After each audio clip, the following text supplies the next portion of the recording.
इस टाइप में 3 पार्ट कराने के बाद जो चौथा पार्ट हमारे पास है, इसमें मैं सवालों को डायरेक्ट सोल्व कर लूँगा। ठीक है,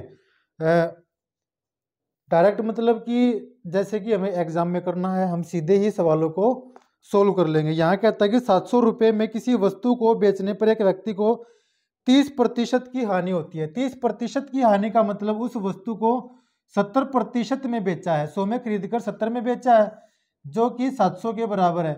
अब कहता है कि 30% लाभ कमाना है। 30% लाभ कमाने का मतलब उस वस्तु को 130% में बेचा होगा, 100 में खरीद कर 130 में बेचा है।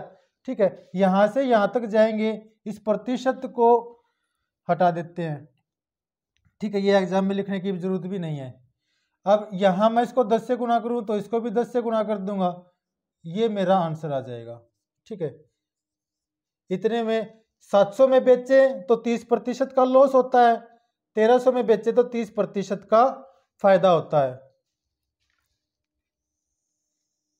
नेक्स्ट,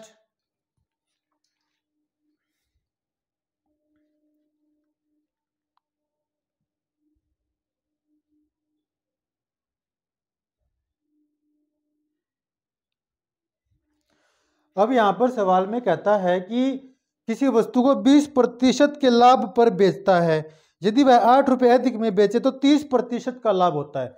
कितने प्रतिशत का अतिरिक्त लाभ हुआ? 10% का। ठीक है, ये ज्यादा हुआ है।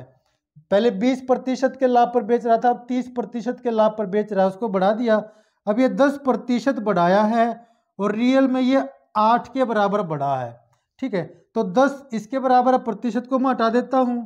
ठीक है, अगर 10 8 के बराबर है तो 100, क्योंकि 100 में वस्तु को खरीदा है। मैंने शुरू में बताया हुआ पहले पार्ट जो मैंने कराया था उनमें कि यहाँ सीपी को 100 मान के करेंगे, तो उसकी कीमत कितनी हो गई? 80। ये एक वस्तु की कीमत होगी। इसने हमसे पूछा 16 वस्तु की कीमत कितनी होगी। 16 8 होता है 128 और ये एक 0। ये 16 वस्तुओं की कीमत हमारे पास आ गई। नेक्स्ट,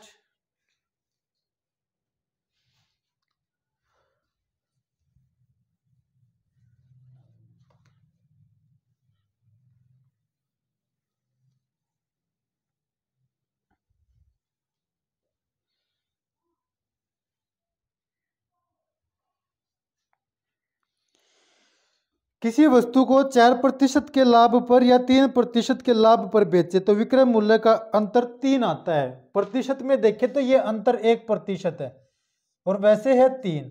ठीक है, तो इसका मतलब 1% का मतलब 3 है, तो यहाँ 100% का मतलब क्या होगा?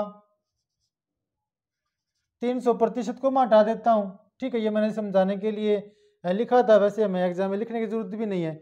हमें इसको ऐसे कैलकुलेट कर सकते हैं कि 1 का मतलब 3, तो 100 का मतलब क्या होगा? 300। इसने हमसे वस्तु का क्रय मूल्य ही पूछा है, वस्तु का सीपी, तो ये सीपी हो जाएगा। ठीक है, 100 मैंने इसलिए लिया क्योंकि मैंने शुरू में बताया हुआ ऐसे सवालों में 100 को सीपी मानकर सोल्व करेंगे। अब ये जो टाइप है, ये वाला टाइप इसी पार्ट के साथ यहाँ मैं ख़त्म कर देता हूँ। टोटल इसमें 12 सवाल हो गए।